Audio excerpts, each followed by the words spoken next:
today we're talking about note reading, particularly intervals and a landmark-based note reading approach with the wonderful Grace Lee, who developed the NoteQuest app. I am delighted to be bringing Grace on the show, so let's give her a big warm welcome. Hi, everyone, all around the world. Nicola, thank you so much for having me. I can't tell you how excited I was to first of all meet you and then just to have this chat. Absolutely, it's fantastic to have you on the show.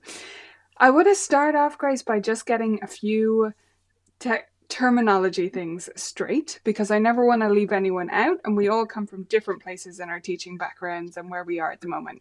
So, can you clear up for us what we mean by intervallic reading or interval based reading, and what we mean by landmark notes? Thank you. So intervallic reading, this is a term that I really didn't even know until I think I studied music in college as a piano major.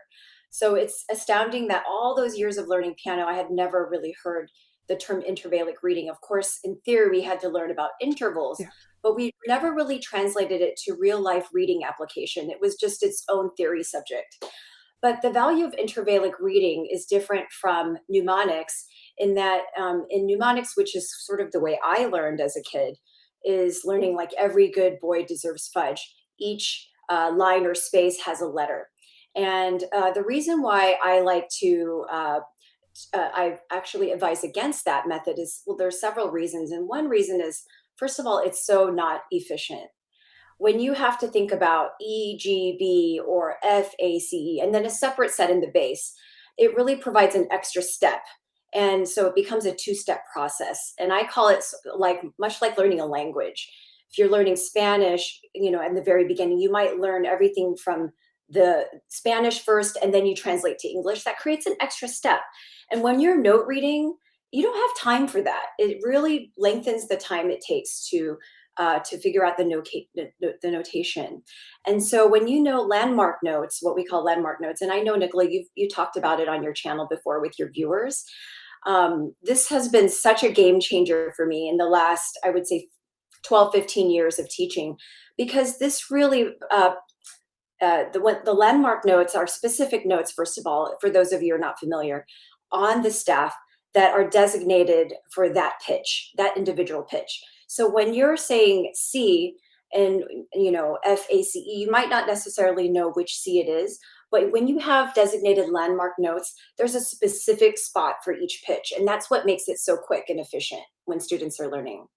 Yes, absolutely. And I like to talk with my kids about giving it its full name or its formal name sometimes and making them say middle C or base C, or if people want to use numbers, C3, C4, that way, it's absolutely fine. But it's a specific note, as you say. And we Yes. pick out those few landmark notes. Most people use bass C, bass F, middle C, treble G, and treble C, at least. And then we'll get to the others in a second. Because I disagree Sure. about those. But when you have those specific set of notes that you always go over and that students really catch on to, they can work out the others from there. On that debate, though, which landmark notes do you prefer? Because I mentioned the middle ones that most people agree on because of the clefs and the Cs. They kind of make sense.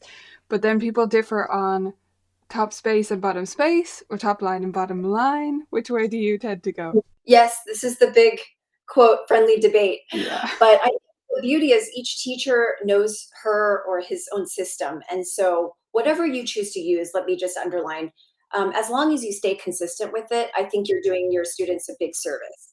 I like to use, of course, middle C. I call it the epicenter of the keyboard. So middle C, bass C, and then treble C. But the thing is, I like to call it cow C and face C, and I borrowed those terms from Lee Levis. I found that since there's so many different C's, when I have a specific cute name, it helps stick in their memory a little better. So we use that. And then after those C's, then we use high C and low C, but then we call it cloud C with the one, the ledger line C up there, and then the Yeah. ledger line C at the base. We call it deep blue C. Oh, that's cute. I love that. Yeah, and then the ones that tend to differ are then we added G, the top G, and then the bottom F in the bass. And the reason I did that was because it's very symmetrical. in fifths. So we already have the what I call face C, right? The treble C. Then when you go a fifth above that, you're getting the G. And then when you go a fifth below cow C, you're getting an F in the bass. And so that was just my reasoning. But the good news, we'll talk about it later, but there were ways to customize it within the app resource. Yes, absolutely. The reason I have to get involved with the debate, I guess, is because I make printable games, so we have to make a call on it sometimes. Ah, yes, exactly. And yeah, the line and the line is slightly more popular, which is why we go with that. But people are very split on that. It's interesting. One of those funny debates. Okay, so you've mentioned your apps a little bit there. Can you explain briefly what your apps do? Sure. So NoQuest is a powerful flashcard app. It's a very simple, but it's also very powerful. It's focused on bridging that gap between single note pitches and intervallic reading. And now we've also expanded into full on sight reading as well. And it starts with the basis of, you guessed it, landmark notes. And so, really, it is a pedagogically designed app resource. And what we've tried to do is really leave out any gimmicks in the process and really make it all about the education process and that flow. Beautiful. So that's where you started, and then you've branched out from there a little bit and you're exploring new directions. Where do you want to Yes. go ultimately? What's the full scope of what you want to create? Or have you even imagined that yet? I'm imagining it all the time. And part of this imagination comes from my own users. And they're telling me, oh, I'd love to see this. I'd love to see that. And most often, those are things that I'd love to see as well. One of the things that we're now branching into is chord reading and lead sheet reading. As a piano teacher of over 20 years, in the early years, I never really focused much on lead sheet reading or chord reading, although it's something that I learned myself. I never was taught this, but playing in church bands and so forth, I was exposed to a lot of chord symbols, and I've taught myself how to read that and to improvise based on that. But if I wasn't taught that and I learned it on my own, I was thinking in the last several years, why don't I teach this with my students as well? I teach the Bach inventions, I teach Mozart, but why not give them these tools that they can use to be able to enjoy the piano or any instrument for a lifetime? And so I kind of had a little bit of a heart to heart with myself on that. And so in the last several years, I started branching into that. And that is also reflected in the app as well. And so with Leela Vis, you're going to hear me mention her name a couple times. She and I are very like-minded in that zone. And so she composed a set of exercises called Chord Crush, which we added. And right now I'm in the process of adding another level of Chord Crush, which is a very easy introduction and a very light introduction to scaffolded chord-based reading and lead sheet reading. And so it's a lot of fun. We were at the NCKP, the piano conference this past week, and I introduced it to a few teachers, and they were just so excited. And so it makes me excited. Fantastic. Yes, we love, I mean, I love the work Leela does, so it seems like a perfect match to include her Yeah. chord exercise in there. So, back to reading a little bit more generally, then, what do you think are some mistakes that you made perhaps in the beginning teaching reading, or that you find teachers are often making that you see? Okay. First of all, let me say that this is a very innocent mistake because when we're working with young students or beginning students, we want to introduce pitches one at a time, right? You think if you want to go from beginner to advanced, you have to start with one note, right? One pitch. And it is true. Like, I think that is a good start with the landmark notes, for example. Those are single pitches, right? But I think the mistake that many of us make is that we stick to the single notes too long. What I say when I'm out there speaking to teachers, I say, don't stay single for too long. And I'm not talking about your personal life. I'm talking about pitches. I'm talking about notes. And so, sometimes we underestimate students' ability, even at the very beginning stages, to be able to read several pitches at a time. And this is where the term directional reading comes in, and intervals. So intervals are the building blocks of directional reading. And that is the building block towards fluid sight reading, right?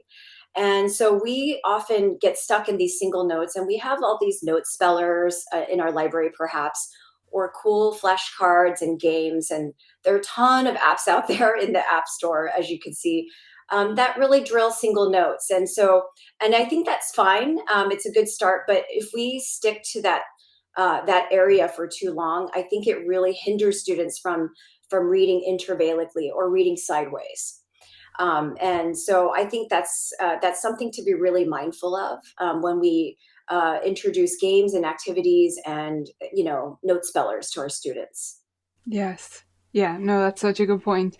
And I think in many cases, us as teachers, if we were brought up that way, if we learned that way, we found intervallic reading by mistake along the way because otherwise we wouldn't be able to read music. Like it's just too slow. You can't spell out every note. So if you're going to sight read, you have to be reading by pattern. There's no other way to actually do it, I don't think. So we also Absolutely. almost find it by accident, I think. Would you agree? Is that the way you feel about your own upbringing? Yes, I feel that way too. And I just am reminded of, maybe in the 70s or 80s when some of us grew up, when we were in preschool or, kindergarten, we would learn our alphabet letters, right? And that's the way many teachers taught, the alphabet and phonics in the very beginning. And it's a very slow process, but when a 3 or 4 year old, oh, that's a B, oh, that's a Z, it's exciting and you get a rush out of Mm, it. In the end, this does not translate at all for them to learn how to read. I guess what they call sight words. And I felt like that translates so well to music yeah. because when we start seeing groupings of notes, that's where the light bulb goes off, and that's where the educational flow happens. But when you're, basically separating single notes as an activity, you might get a big rush out of it, but it's not necessarily translating to the page when they're actually reading. Yes, yeah. The ABC version of the alphabet is almost like naming notes off a flashcard. And then the Mhm. ABA, which is what they mostly teach in schools here anyway. They don't really use the ABC anymore. A lot of my youngest students don't know the alphabet song. Like, that's not a thing. They know it Oh, as ABA, D, E, right? Because oh, those are the more common sounds that they make. So that's almost right, like playing individual notes on the piano in relation to the staff rather right. than labeling them. And then you have the sight words, which are the important part, which is the chunks of music and the intervals that we build up. So I love That's really that. So if a teacher is focused mostly on note names right now, first of mhm. all, we've all been there. So we're not here to say, you're doing it wrong. How do you not know about intervals, right? We're here to say, maybe this is a new approach that you could try. So if they're Sure. interested in trying to move that direction, what do you think is a good way for them to make that first step? I think that's a great question. And that's a question that I get asked when I do workshops. What do I do? I've been doing this way for 20 years. What do I do? And you know what? You'll be surprised. I think you can go cold turkey because I think once you introduce the landmarks one by one, and they already know middle C, and they likely already know G and F, let's say, for example, the first three. When you introduce it that way, it just, basically it's like tuning into a new channel and students can adapt. And sooner or later, they might still go back to, every good boy or whatever. But once they do it that way and you really consistently impress it upon them at lessons, and then they do, supplementary activities such as NoQuest, it really helps to drill that into their system. And then they start thinking that way. But I think there's nothing wrong with just cutting cold turkey and just going straight into it. And it's less confusing to students than you might think. Yes, I think it's harder for teachers. I Yeah. found certainly in the beginning for me and for many teachers that I work with, here at the studio and online through the communities and things, they have to get used to themselves even correcting the right way. Not the Mhm. right way, but not to say you're doing it wrong again, but just when students get a note wrong, you don't say, oh, wait, no, that's an A. You say, no, wait, that was a fifth. Just getting used to even the way you speak about music reading does take a transition period. So I think go easy on yourself if you're a teacher in that position, but I agree that students will probably just roll with it. Yeah, and I'm so glad you mentioned that because that's a really great point. When I brought in two transfer students in the last few months, and they were also poor sight readers. and one is a beginner, and one's actually kind of early advanced. But the young one, the early sight, the beginner student, she did not know how to read the notation on the staff, and so when she learned from Every Good Boy, every time she got something, she started doing the EGB, counting up. I say, wait a minute. So what is a second from that? What is the third? And when you equate it with your landmark system, again, building it into your vocabulary is a really kind of an organic, I think, natural way to introduce it to students. Yeah, yeah. I mean, I think in my own studies, I used, especially for the bass clef, I used the mnemonics far longer Hmm. than I actually needed them. I was just doing it out of default. So I think sometimes a gentle nudge from teachers can be really useful there, just to say, do you need to stop and say all cows eat grass? Or can we move along? Yeah. Exactly. There was a And then good, teachers all have different mnemonic names. They have such yeah. creative names too, and it makes it fun, I suppose. But if they ever should have to change teachers, that could get confusing too. Yes. Yeah. We had a great question earlier from Ellen on these lines, which she said, when students are semi learning every good boy deserves fudge, see, we already changed it, deserves Mm, fudge at school, and they are reluctant to try the face GBD, as in the skips alphabet method, which I tend to talk about, which is like is discussed in Piano Safari, you might be familiar. But basically, the idea is they're doing some kind of mnemonics in school, but they're not even doing it wholeheartedly in mhm, school. sure. How do we manage that? Have you ever come across that, Grace? I haven't, because unfortunately, our schools are not going that far in music. They're just doing very basic, activities. Sometimes they do rhythm, but I don't think that they're resourced enough to go full on into note reading, unless maybe they're in band or orchestra. So, I don't really have a great answer as to how to juggle that, except maybe, just to do it in a very positive way. Mm. Maybe not fight it, because in the end, those mnemonics are correct. They're not incorrect. Yeah, It is the correct way of locating it. It's just not as quick. And so maybe if with a student who, likes to do things quickly, I would say, hey, do you want to do this faster? This is yeah, the way. Kids always want to go faster, right?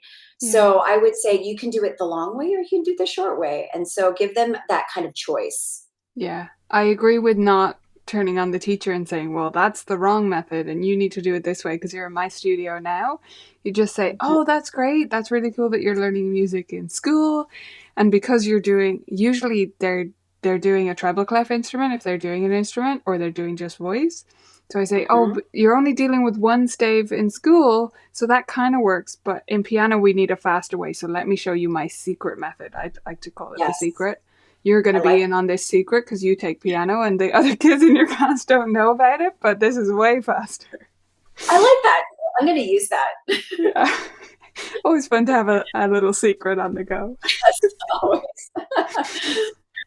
Fantastic. Is there anything else, Grace, that you would love to dispel? Any myths that you'd like to get out of teachers' heads, or anything you'd like to reassure teachers with who are interested in intervallic reading?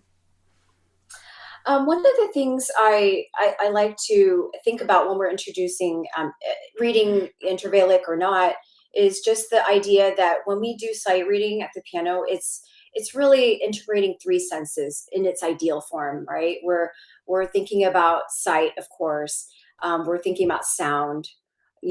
Also we're building audiation skills, right? When we're doing the intervals, we're building that skill of the ear training of this is a second, this is a third, ascending, descending. Sometimes I use my stair steps with my young students to kind of really bring in that gross motor as well as the music skill all in one.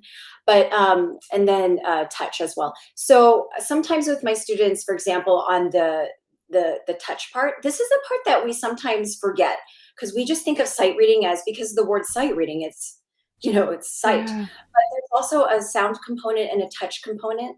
And so a fun activity I like to do is have them either blindfolded or close their eyes and feel the intervals out and make a game out of it. And so they're forced to be able to feel how it feels by touch.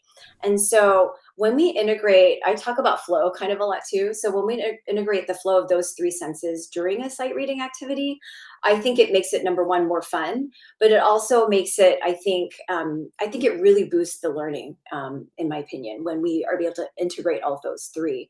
And the beauty of, even the app is that the app even encourages the integration of all three senses as well. Yes. Oh, I love that tip, especially on the touch. I think you're right that that is undervalued or not considered enough by teachers, that we have to translate that into emotion and a feeling in our hands.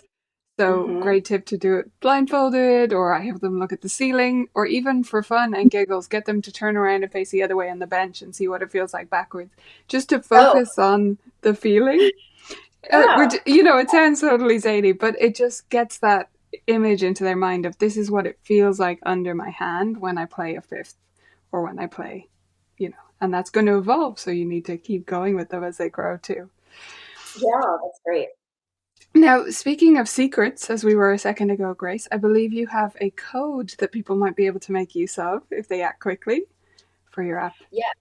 So I'm actually going to update this code right after this call. So watch out for it. So when you go to notequest.net/shop, there's actually, you're going to be able to see all the NoteFit flashcards in PDF format. And that's something I didn't really talk about. But so the app has the sight reading component, which is sort of like two apps in one. So there's Note Class, which is the drilling section for notes and intervals, and that has pitch recognition.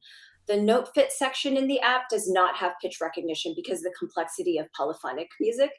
And so it really is just a digital version of sight reading flashcards. But the cool thing is it has a listen button. So students or users are able to listen back and use their ears to self-evaluate how they've done on the sight reading activity. It's a very simple interface so that you're not going to see moving parts. It's just really a boosted form of sight reading books, but with a listen button really is what you get. But so all the good news is for users out there who don't have an iOS device or they don't use iPads, the PDF resource is equivalent to all the exercises, hundreds of exercises that are in the app. So you have that option, and it works great for screen sharing. And so the thing I'm talking about that's going to be on promotion is the PDF resource, and that's available from notequest.net. And the code will be, let's see, I'm just going to make it up right now. Okay. It'll be Nicola NoteFit. Okay. Okay, Nicola Notefit is the code, guys. NoteFit. And I'll make the expiration, it'll be expiring August 10th.